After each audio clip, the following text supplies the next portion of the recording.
Class, hindi makakapasok ang next teacher nyo. May sakit daw siya. Yes, free time! Oo, pero behave lang kayo dahil may next subject pa kayo. Scarlett, maglista ka ng noisy. Ako na naman ang bida sa classroom na to. Lo, bakit siya yung maglilista? Isa din naman yan sa mga maiingay.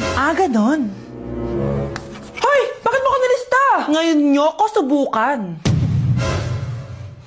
Pre, open. Magpataas na tayo ng rank. Sige pre, basta ayusin mo lang ha. Oo.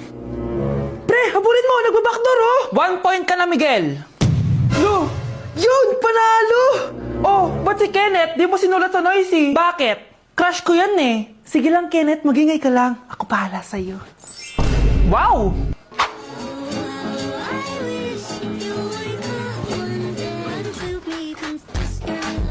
Ayun, walang nagbago. Ano yan? Before and before?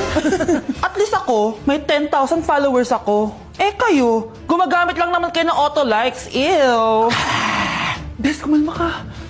Guys, nag-chat si ma'am sa akin. May ipapa-activity daw siya kahit wala siya dito. Bukas daw ipapasa. Ano ba yan? Bes, taragalan na lang tayo. Nagugutom ako eh. Tara, hanap na lang tayo ng pogi. Sige, tara.